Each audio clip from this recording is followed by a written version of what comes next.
Well, hello everyone, and welcome to a wonderful Healthy food demonstration. We're going to be, my name is Sheree, and I am with Healthy. I'm one of the culinary team, and I am with... Hi everyone, my name is Emily Haller. I am one of the GI dietitians at Michigan Medicine. I work in the Division of Gastroenterology. We're really excited to be here with you today. And we have 3 really awesome recipes that we'd like to show you that we think will apply really nicely with your patients and family members, or just to make, because they're all 3 very, very delicious. So what we're doing today is we're going to do a low FODMAP. It's a gingered carrot soup with a lot of really cool little ingredients to make it really flavorful, and we're going to make it with all low FODMAP ingredients. We have a quinoa tabbouleh salad, which is really bright and fresh. Also for people with on a low FODMAP diet as well can eat this, but it's also very delicious just for anybody else who wants to have a nice fresh salad. And then for the third recipe we're doing today is we're doing a smoothie. I guess, Emily, are we calling it the constipation smoothie, or what are we gonna? It's the constipation smoothie. I keep saying we need to come up with a sexier name. But yeah, we'll get into that and why it might help with bowel movements and issues. But I mean, it's also just it's a nutrient dense smoothie that really anybody could drink and swap in and out ingredients as desired or tolerated. Perfect. Great. So I'm going to kind of go through the ingredients. I'm going to show you what I have available, and what I've done. I'm going to give you some tips and techniques along the way, talk about some of the great little inexpensive utensils or equipment that I like to use that makes my job a lot easier. And so let's just get started on the recipes, and I hope you enjoy. So the first recipe we're going to do is the gingered carrot soup. And the key thing is I'm trying to impart as much flavor as possible. And I want the taste of garlic and the flavor of garlic, but obviously for low FODMAP, we don't want garlic in the recipe. So I'm going to make, first of all, I'm going to start off with a low garlic infused olive oil. So let me get my induction burner going. I have 1 tablespoon of olive oil. And this is going to be, I'm going to saute my garlic in this oil at a very, very low heat, because I don't want to burn it. I just want the flavor to infuse into the oil. And the great thing about garlic, garlic has the great allicin cancer-fighting antioxidants in it that really work best if you break the cell walls first. So for instance, if you're going to use it for this recipe, or you're going to if you tolerate garlic and you'd like a lot of garlic, it's best to prepare it, either chop it or grate it or crush it at least 10 minutes ahead of time, because that helps that allicin, breaks the cell walls in the garlic and helps that allicin develop in the garlic, and just makes so I'm crushing it a little bit. Even though I didn't wait too long, I probably should have done this about 5 or 10 minutes ago, but for our purposes today, we're going to start putting it in there. So I'm just going to put it in the olive oil. It's not going to take very long to infuse it. It's maybe 2 or 3 minutes at the most. So I'm going to let that go. And just for everyone listening, if you're wondering like what a FODMAP is, I feel like most people are familiar with this, but this is a specific diet that we use for people who have irritable bowel syndrome, or IBS. It can really help with symptoms. FODMAP's an acronym, and what it stands for is a mouthful: fermentable oligosaccharides, disaccharides, monosaccharides, and polyols. And while this cooking demonstration is just about cooking these different meals, you know, we are going to be talking about FODMAP. So I just want everybody to be, you know, on the same page in terms of, you know, what we're talking about.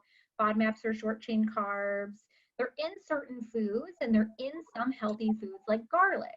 So for people who are sensitive to FODMAPs or are sensitive to garlic or, you know, the fructan that's in garlic, a good way to get that garlic flavoring is to infuse oil with garlic because the flavor will infuse into that oil. But because FODMAPs are short chain carbohydrates or short chain sugars, it's not fat soluble, so it's going to stay in the garlic. So as long as you remove that garlic clove, you are again able to get a really tasty garlic infused olive oil that you can use in a lot of recipes and not have that FODMAP, the fructan there present, and yeah, makes it for a GI friendly cooking experience.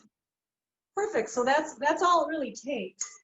So I'm going to go ahead and take that garlic clove out of there and set that aside or throw that away. And then I've got another way, since celery doesn't always sit well with everyone as well, but I kind of want that celery flavor. I'm going to use celery root for this particular recipe. And this is what a celery root looks like when you buy it in the grocery store. This particular one, you can see how fresh it is. This particular one was pretty gnarly on the bottom, and when you buy them, they're going to be really full of debris, dirt, and all that good stuff. So you will have to clean them. I've got my trusty vegetable brush that I soak it. I mean, if you soak it in a little bowl of warm hot water and use your brush to clean it out, it kind of melts away. But this is a great vegetable that is kind of like, tastes like a potato-ish kind of part of the parsley, parsnip family, but it tastes like a very mild form of celery. So that's why we're going to use this today to flavor our soup. So if you're not familiar with how to prepare celery root, let's show you how to do that. It's a little fibrous. It's kind of like a butternut squash, so it, you might have to manhandle it a little bit, but you want to get all this, the brown and fibrous part off. So you're going to take your knife and kind of go around without taking off too much of the good stuff. And then turn it back over. Take this side. And try to get off as much of the brown as possible. So we've got that. And then in order to, like I said, it's a little fibrous, so you can work with it. We're going to chop this up, and really you want to be able to chop it up into fairly uniform pieces because you want it all to cook uniform, right? You don't want some that are bigger and smaller. So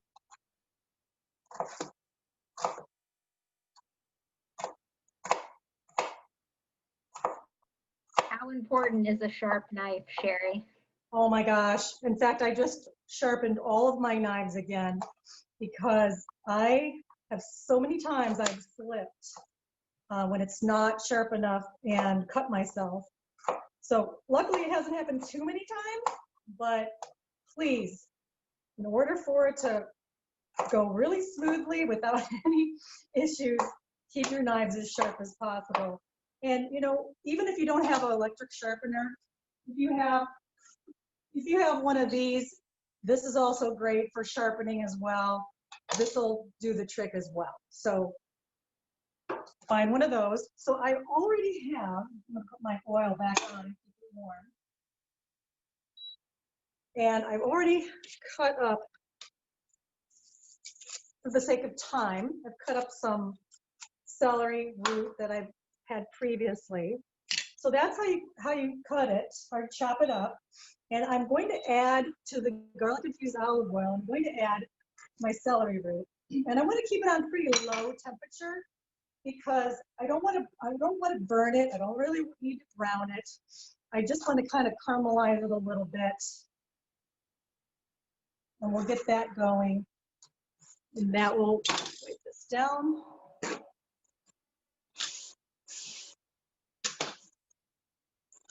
Look at that. And then let's talk about the carrots, because really the best way to purchase your carrots, this is the freshest way to do it, is the ones that already have the tops on them. So this is the preferable way to purchase them. Obviously, it's not always available right now.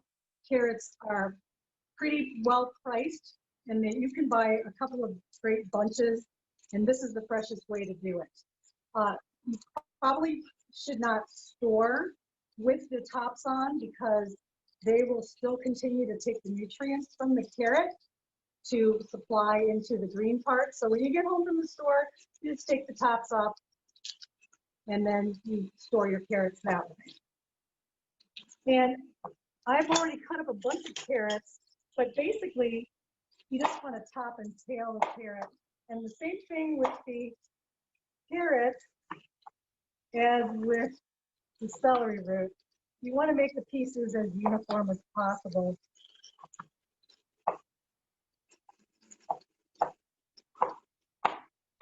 Carrots are also a low FODMAP vegetable.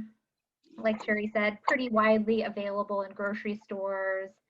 They're a particularly good source of beta-carotene, which is an antioxidant that your body converts into vitamin A. They contain fiber, just like all plant foods. All fruits and vegetables give us some fiber. You've got some vitamin K, potassium, as well as other antioxidants. And our goal today is to provide you with nutrient-dense, easy to prepare, as well as easy to digest recipes. Okay, so I have my celery root going a little bit. I'm going to go ahead and add my 1 pound of carrot, about 3 cups pretty generously. We'll get that going. Same thing for the carrots. We're going to have those cook about 4 to 5 minutes, soften just a little bit.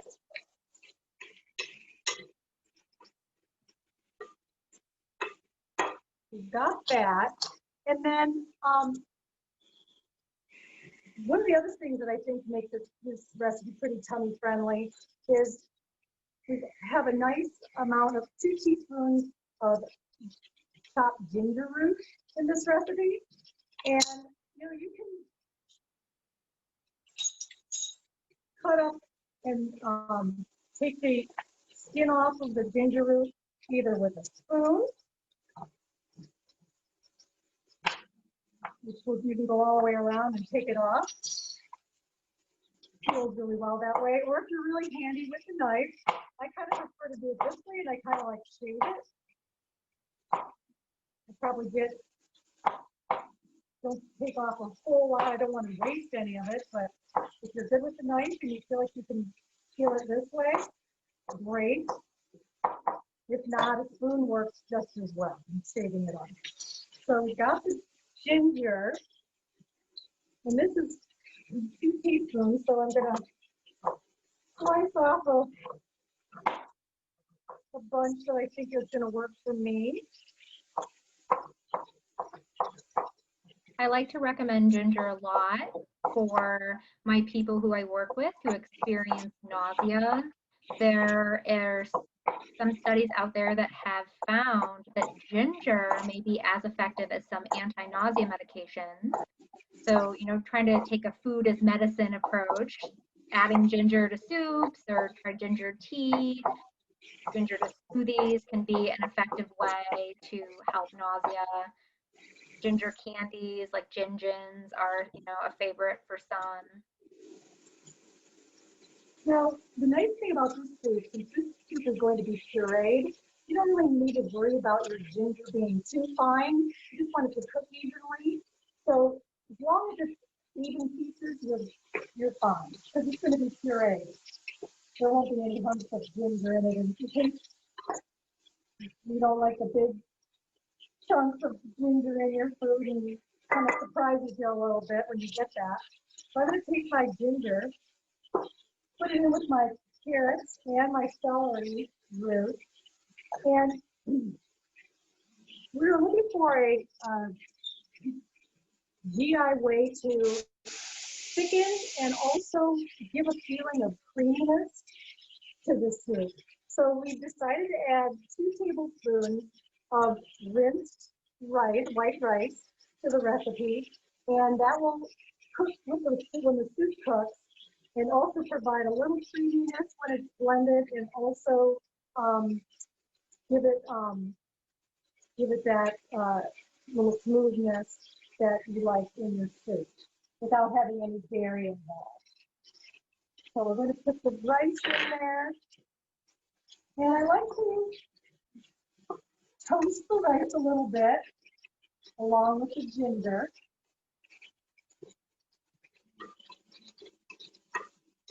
I feel like when I make rice on a regular basis, I make a pilaf or anything like that, I like to toast my rice and coat it in oil and toast it in the saute pan for a bit. The rice kernels get so much more infused with flavor that way. So we're going to get that. So anyway, we have our rice and our ginger sauteed for a few minutes. And this is where I'm going to add my vegetable broth. And I'm doing 6 cups of vegetable broth to this recipe.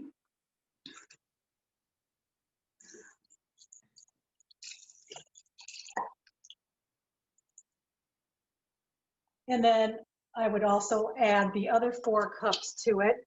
But with the magic of home cooking, I'm going to go ahead and take this off and bring you some soup that's already been cooked. I had this on the stove for about 20 minutes earlier. And so now the carrots, celery, root, everything is all nice and soft. So we're going to go ahead and add the rest of the ingredients. And this particular recipe, I know it sounds a little weird, but we're going to add orange juice and orange zest to this and add a little bit of coconut milk to give it a little bit of creaminess. So now that this is all cooked, and I'm going to add all the rest of the ingredients. So I'm going to start with making my zest. And I like to use a little bit of parchment to catch my zest. This is my favorite zester, the microplane grater. It works great. This recipe is 1 teaspoon of orange zest. And this actually provides freshness and brightness to the recipe. It's funny, it doesn't really taste that orangey. It's just like when you add like lemon juice or lime juice to other recipes. It just kind of brings out a brightness in it to like maybe root vegetables that sometimes can be a little bland. So there's my teaspoon. I imagine if we were all sitting together, you know, in the Food for Life kitchen at Michigan Medicine, we would be smelling some great smells right now. That garlic infused olive oil, and then now the citrus. I'm very fortunate. I get to be here in my M Healthy home kitchen. Another little gadget. I mean, I think everyone has their favorite gadgets, but this is probably, we do a lot of citrus at this house, and this OXO citrus just is super inexpensive. I think it's like $9 or $10, but I've had this forever, and it does a great job getting every last bit of juice from my, look at that beautiful orange. So this recipe is a 1/4 cup. It was 1 teaspoon. By the way, all these recipes are on our M Healthy website. So you will be able to reference these recipes after the demo today or after class, the conference today. So this is about, let's see, a little bit more. I do believe the recipes will be being provided to everyone who's registered. Oh. So hopefully, if you're watching this, you'll have easy access to these recipes and can follow along, and then make them in your kitchen at home. Right, and if you lose them, then they're on the Unhealthy website. Okay, so here's my 1/4 cup of orange juice, and then to give it a little extra oomph, a little extra flavor, I'm going to add a 1/4 cup of coconut milk, and you can, this is my can, you can do light coconut milk, you can do full fat coconut milk. I've got an organic one right here. Make sure you shake it up really well before you measure it out. And one of the things that's really important, I think, is just cleaning, keeping things clean and making sure everything's kind of dirt free. Is I like to wet a paper towel or wet a cloth, and all my cans, I wipe the top of the can lid before I open it up, because whatever's been touched on there, when you open it with the can opener, kind of can get incorporated into your food. So I'm just kind of like, might as well take that extra step to keep any kind of debris out of your food.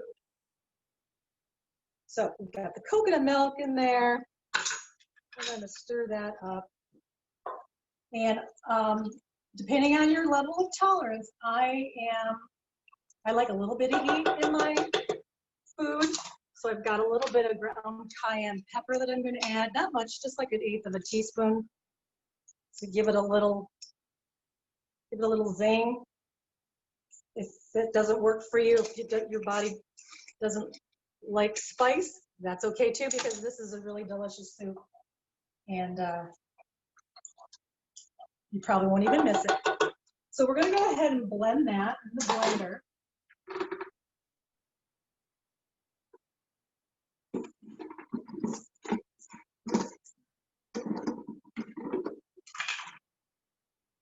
And be prepared, it's going to be quite loud, but you really definitely want to see if you can try to cool this down as much as possible.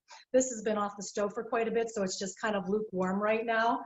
I mean, you could even make it ahead of time and chill it and then blend it if you're a little worried, because it is kind of crazy when you blend hot liquids. You don't really want to fill it up too high.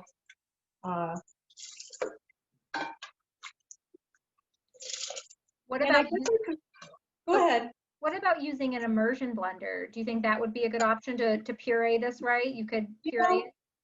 I've tried using an immersion blender on this, and I feel like it doesn't make it smooth and creamy.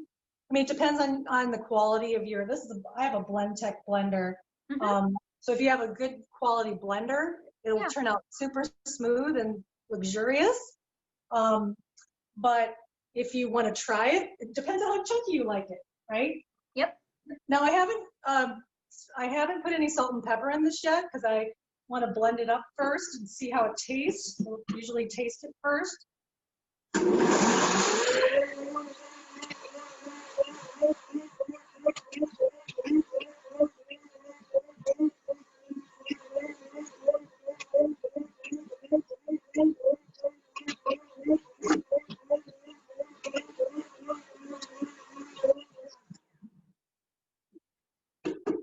Perfect. It's great, nice and thick. Now, I normally would add all the rest of this to it, but we will, for sake of time, we will do that later. Add a little salt and pepper to this.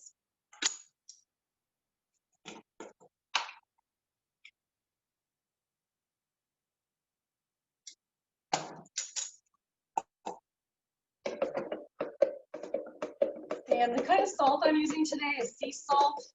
I like using that because it provides a little bit of extra minerals into your diet. Regular salt, kosher salt is fine as well. So I'm going to taste this for seasoning. Probably a little more cayenne pepper, but I think it's great. So I'm gonna get a bowl. So again, soup is a really good way, if for various reasons or for various people, right? If you feel like you have a hard time eating high fiber meals or vegetables, soup can be a very good option. A lot of my people who have gastroparesis will lean on soups to help them, have nutrient dense foods in an easy to digest way. Another great thing, we already talked about this, soup is low FODMAP. So if you're FODMAP sensitive or on the elimination phase of the low FODMAP diet, then this is a nice recipe to have in your toolbox. This recipe, as long as you're using a gluten-free vegetable broth, this is a gluten-free recipe. It's actually free of the top 8 allergens. So I really feel it's a good go-to for a lot of reasons. And it also freezes quite well. So if you are into meal prepping and you like to prepare a large batch of something and freeze meals, then you kind of have your own quick heat and eat meal for the future. Absolutely. Absolutely. So here's your finished product. I have a little cilantro on the side, but you can also garnish it with parsley. I like to make my food, obviously we eat with our eyes, so I like to make it as pretty as possible. You can swirl some yogurt in this if you'd like. I mean, if you don't have a problem with dairy, but that's your ginger carrot soup on the low FODMAP diet right there.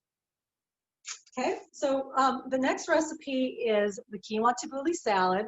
And this is a great recipe for a quick lunch or dinner. It goes great with the ginger carrot soup. It's a great combination. Super refreshing.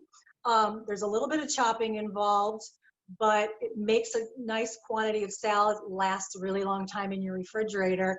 And you've got a fresh, lovely salad that's got quinoa in it. All kinds of fresh veggies, and we'll get started on that recipe right now. So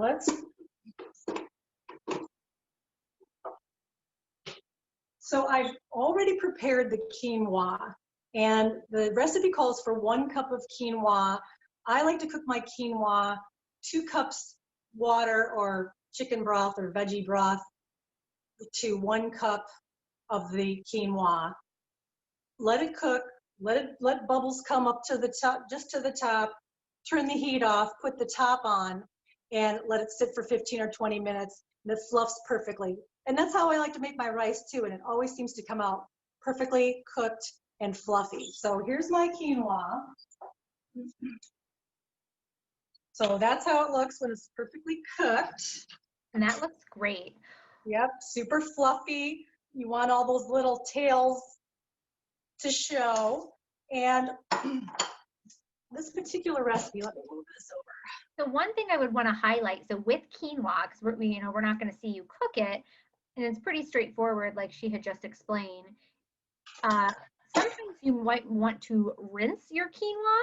So rinsing removes quinoa's natural coating called saponins, and this can make quinoa taste bitter or soapy. However, I will say most quinoa that I see in boxes or in packages, it's already been pre-rinsed. You don't have to rinse it before cooking, but if you buy it in, say, like a bulk section at a store, you are going to want to rinse it off, or if your package or box doesn't say pre-rinsed, I would definitely make sure you rinse your quinoa before cooking. Well, and you know what, too, Emily, it's a great habit to be in, just to rinse all your grains. Like I rinse the rice that I put in the soup, because the machinery that grinds or mills these particular grains, little debris gets in there. It gets dusty. You've got little pebbles in here. Who knows what's in here? This is the brand that I like.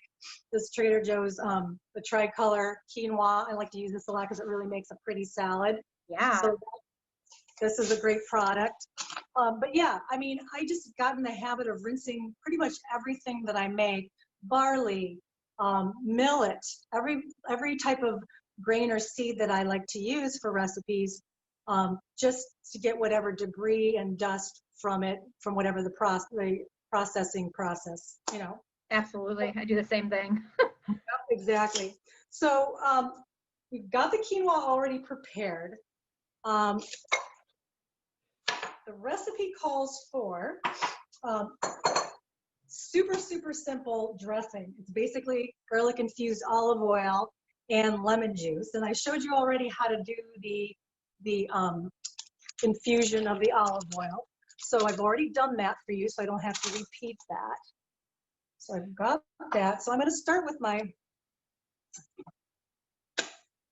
dressing first, and then I'll chop my, rinse this off a little bit. One other thing. So I think it's great to infuse your own garlic infused olive oil at home. Sheree demonstrated how simple and easy it is. I will also say you can buy garlic infused olive oil should you want a large bottle or like a reservoir on hold, for an easy use in your kitchen. So olive oil shops will carry it, and various grocery stores. If you just look in the olive oil section, there is now, even if you're on the low FODMAP diet and the elimination phase, or once you find out your triggers through the challenges, and again, if garlic is an issue for you, there is a company called Foddy that makes, their entire line is low FODMAP products, and they have a really good garlic infused olive oil that's, we've also used it. Yeah, that's probably the best one that I've tasted so far, besides homemade. Yeah, I agree, Emily. Great idea. So I'm going to add my lemon juice, 1 lemon juiced. And I've got my garlic infused olive oil.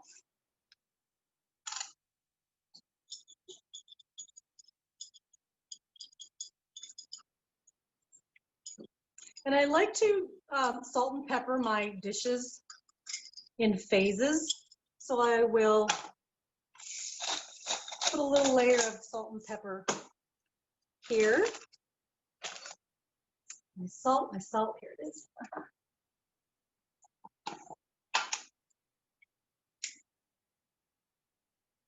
Just a little bit there. So I've got the dressing waiting for me while I chop everything else up. So that's done.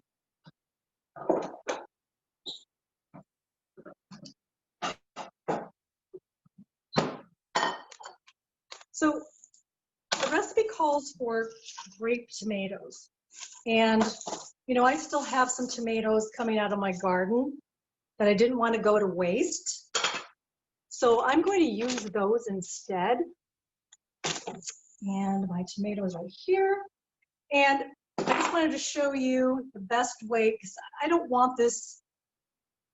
There's seeds and juice, and obviously tomatoes have the seeds and juice, and tomatoes are really high in vitamins and all kinds of good stuff.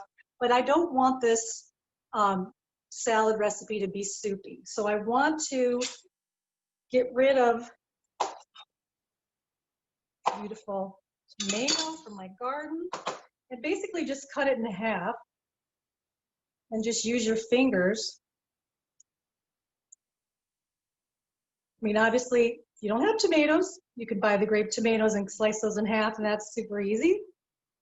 But since I had a whole bunch of them left over, I might as well make good use of them. Taste delicious.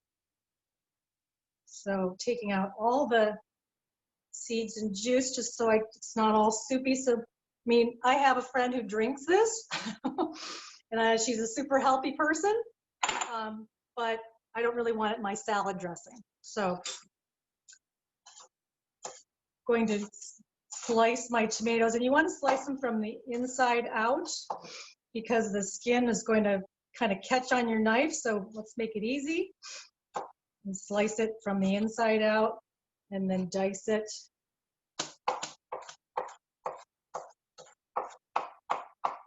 So it'll be a little smaller dice than the grape tomatoes. That'll be a little bit larger. But like the grated carrots that are in here, those are pretty small. The cucumbers I've cut up pretty small, so I'll show you. So there's my tomatoes. Clear that off. my cucumbers. I already cut a few cucumbers up. The recipe calls for a large English or hothouse cucumber, but I find that I like these smaller Persian cucumbers better. And sometimes I will, you know, peel them just a little bit to make them look a little bit more, kind of make a little stripe pattern on them, make them look a little prettier. Get rid of that. And then top and tail it. You're going to want to cut it down the middle. Cut it again.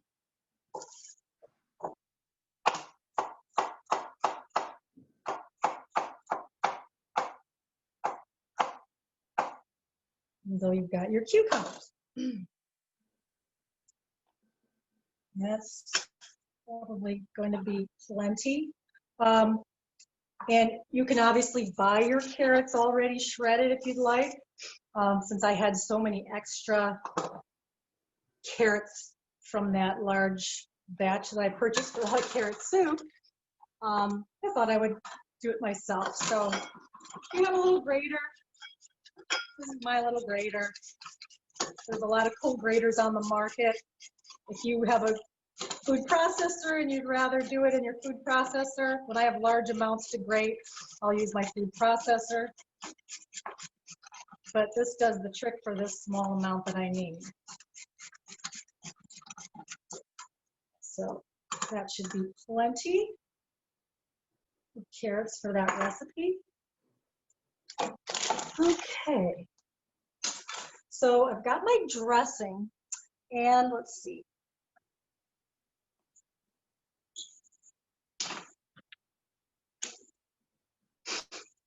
I'm going to go ahead and add all this to the dressing, and then I'll chop up my herbs and add that next.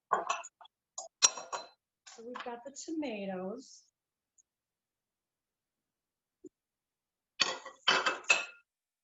Cucumbers. Carrots. And this salad is super colorful. This is a great salad to take to any potluck. It's perfect. So let's get rid of this. Now, I like to wash my herbs right when I get home from the grocery store because, you know, they go to bad so quickly in the refrigerator. And it seems this method of washing them ahead of time and wrapping them in paper towel, I've been able to get my herbs to stay fresh for a week, week and a half. And just, it's awesome to be able to use them and not have them sit in a plastic bag or however else they're stored and have them just kind of wilt and turn to mush. So my parsley and my mint, I have a lovely salad spinner. I hope you have one too. Use this to wash everything that I bring home. I'll take my mint, submerge it in water, rinse it a couple of times, spin it dry, put it in the paper towel, and that way it lasts me for a really long time. So we've got the mint, and we've got the parsley. I'll just take a hunk and chop that up for you really quick. This recipe calls for about a cup of parsley.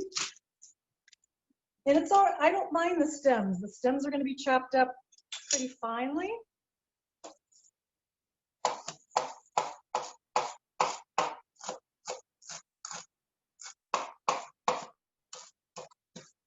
You just want to chop it in alternating motion just till you get them to the size that you'd like. And I like to use Italian parsley for this dish. Regular parsley has is a little picky, some little picky ends to it, so this Italian parsley works great for this dish.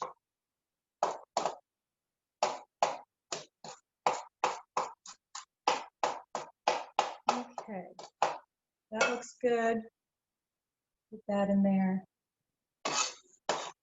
This recipe also calls for a half a cup of mint, chopped mint, which really makes it fresh.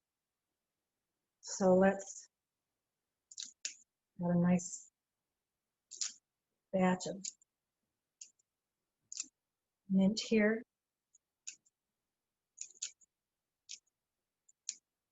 And if you can cook with herbs as much as possible, please try to do that, because just the oils and the nutrients that come from fresh herbs is just outstanding for your body and also for your taste buds, because the flavor is amazing. Yeah, so herbs are, yes, they're a good source of certain vitamins, but you know, I usually say their true power lies in the polyphenols, and these are different plant compounds that have potent antioxidant and anti-inflammatory effects. And plus, they just make your meal taste so much better, right? Exactly. Exactly. All right, so I've got my herbs in there, and I think the last thing I'm waiting for, let me roll up my parsley here, because I'll be using that for the next week or so, is my green onions. And obviously we're trying to keep this a GI friendly recipe, so I'm just going to be using the tops of the green onions today. The recipe calls for 3 bunches.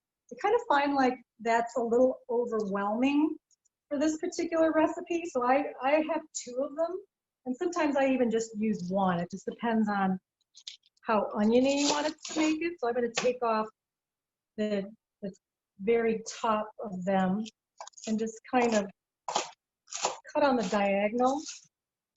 And I also washed these, because these tend to gather a lot of dirt and debris as well. So I wash these under the water as well. Okay. Yep, and that's just, again, a FODMAP hack to get onion flavoring without the FODMAP, the fructan. You can use the green tops of spring onions as well as chives. And if you're watching this and you don't have an issue with FODMAPs, then use the whole onion. Maybe you use a little bit less, but there's no reason not to use onion or garlic, unless, of course, again, you're doing the low FODMAP elimination phase, or you know you have a sensitivity to that. Exactly, exactly. Okay, so I think I have everything in there. Yeah, I've got it all. I'm gonna add a little more salt and pepper to it, freshly ground pepper.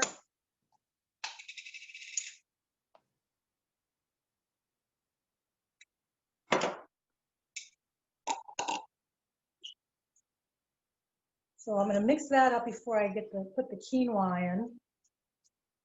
It's already looking good, very colorful. So much color. And you know, it's all a ratio of what you like. This might be too much quinoa for you. This might be just like, nah, it's a little much. I like to have more veggies than the quinoa, and that's however you like it. So I may even use half of what I just made. So be aware, it does make a lot of quinoa. Let's see how that looks. I would say there's also a benefit to making extra quinoa, right? So you've got some quinoa for this recipe, and then maybe you've got some for, you know, another recipe that you're making. Batch cooking for sure saves time. Absolutely. And we've got plenty of recipes on the mHealthy website that you can use already cooked quinoa. We've got a lemon parsley olive quinoa cakes that are on there, and just a lot of really yummy salads, other salads that have different flavors, Southwest flavors and all that good stuff. Mm-hmm. So to me, that's the ratio. This is the ratio that I like. And if it's a little sour, it's up to you. You can add a little bit of maple syrup to this, or if you can tolerate honey, you can put a little bit of honey in this to sweeten it up a little bit. But I think this, and let's see how that tastes. This is also another gluten-free meal, suitable for people who have celiac disease. We've talked about the low FODMAP, you know, free of top 8 allergens. It's a vegan meal, right? Suitable for vegan and vegetarian diets. Absolutely. That is refreshing. So I'm going to go ahead and plate that up.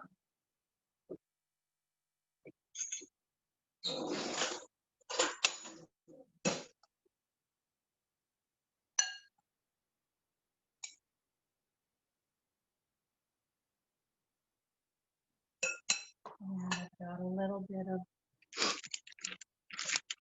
parsley that I want to put on here. Sprig of parsley. So we've got that going on with the soup. Take this away. So far, that's your colorful lunch or dinner that we have prepared. Soup and salad. And let's move on to the smoothie. Hey, smoothie, is it good to have in the morning? I mean, what? I would say it's not so much about the time of the day of drinking this, but it's more, you know, taking it and or taking some of the individual ingredients that are in the smoothie consistently that may help with bowel movements or may help with constipation. So the smoothie is really the brainchild of a physician that I work with, Dr. Che. And, you know, we'll talk a little bit about the ingredients, like why certain ingredients were chosen. And this is a smoothie that we have a recipe, you know, printed or typed out, and we give to our patients. If they want to try it and see if it helps with their constipation. I will also say, you know, from experience working, you know, with this smoothie and the various ingredients, it doesn't cause diarrhea, which is also, you know, an important thing. So I don't find that it swings people over to the opposite direction. So it's just kind of provides some softening fluids, or what would you say? So let's talk about the ingredients that are in this smoothie. Do you have them all there? Yeah, hold on one second. Let me get my cutting board.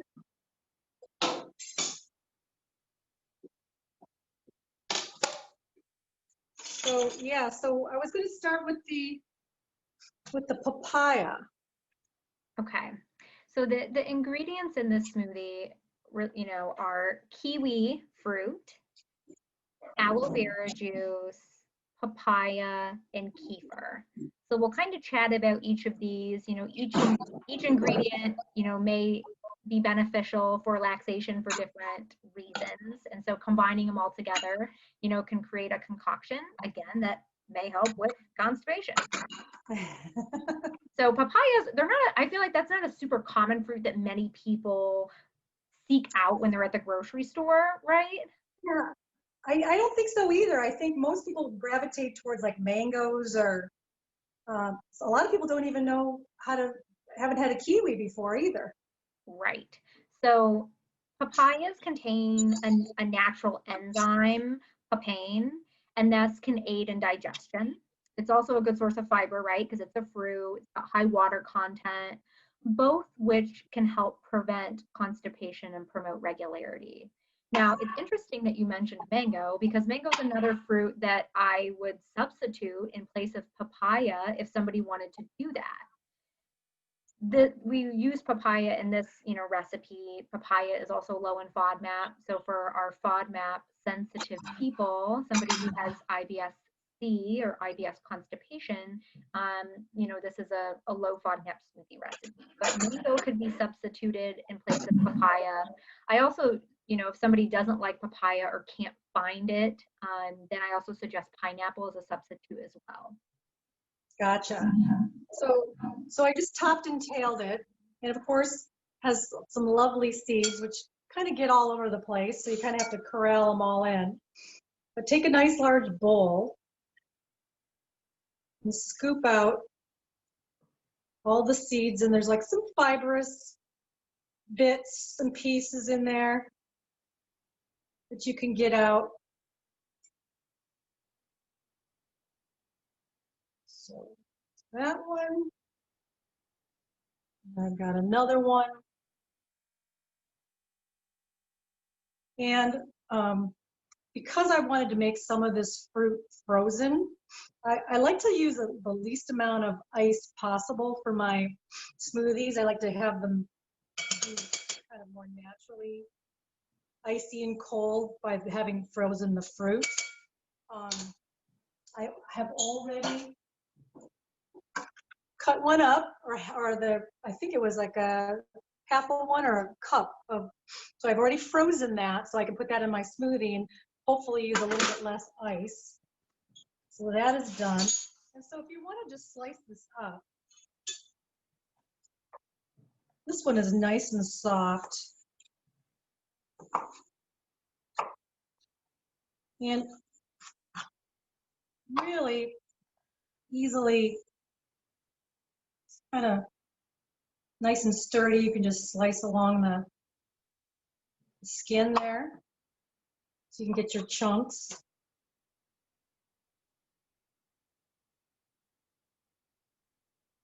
I think it's such a pretty color.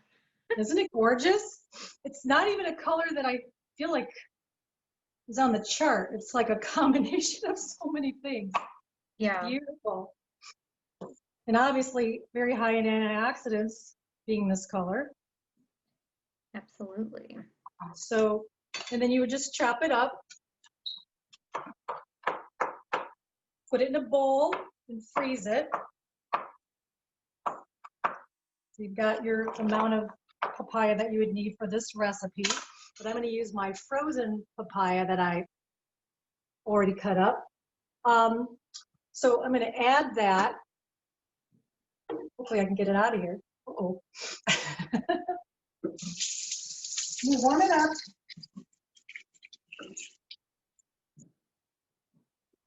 Well, maybe we'll use our other papaya that we already cut. How's that sound? Because I think I stuck it to the bowl. So we'll put that papaya in here. And then I've got where'd it go?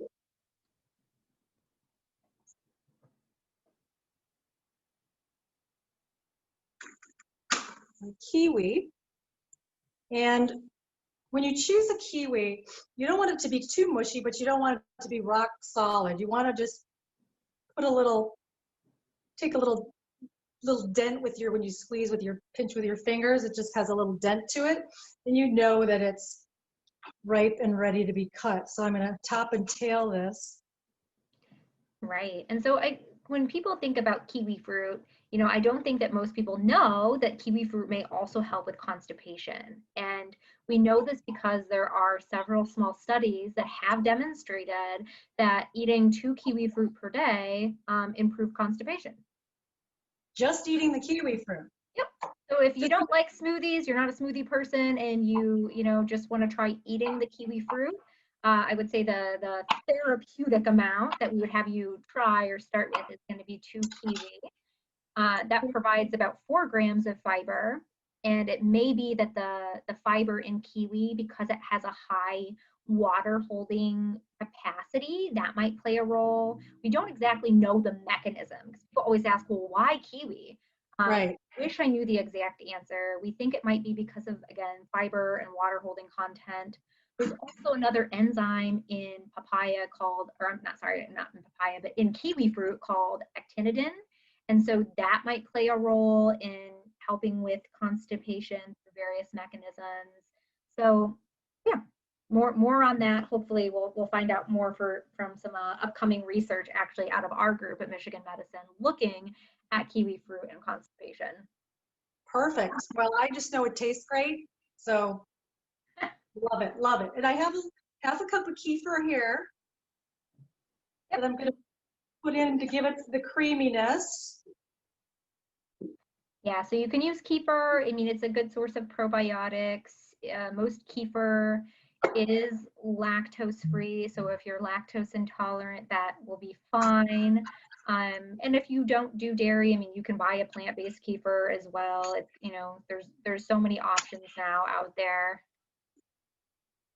And then I've got my aloe vera juice, 1/3 cup of that.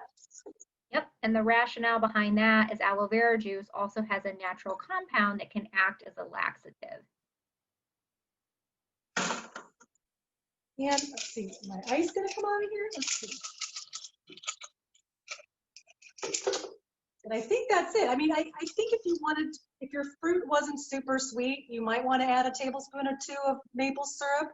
You don't necessarily have to do that, but this papaya and this kiwi is pretty sweet and so pretty juicy. So I feel like I'll be happy with this.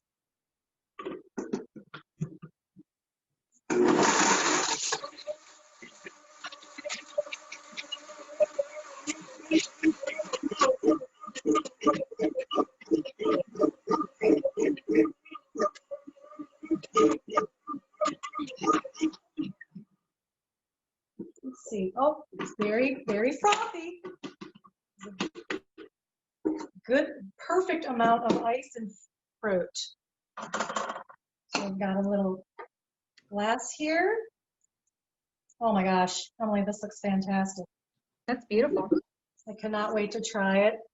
Got a little, like I said, we're eating with our eyes, right? So important. Little orange slice there. And I'm super excited to try this. Cheers, everyone. Oh my gosh, that's wonderful. Thank you for this. Yay. And that completes our demo for today. Hope you enjoyed it. We really enjoyed it. We really miss teaching our in-person classes together. Miss you, Emily. I know, and I wish we were all together. I mean, just, you know, the whole group with IFFGD. But in the future, and again, we're so thankful for this opportunity to still be able to share these recipes with you guys today. We hope you like them, try them out, give us some feedback. We're always looking for that. Yeah. And thank you, everyone, and have a great day. Yeah, thanks, guys. Have a good one. Thanks, Emily. Thanks, Sheree.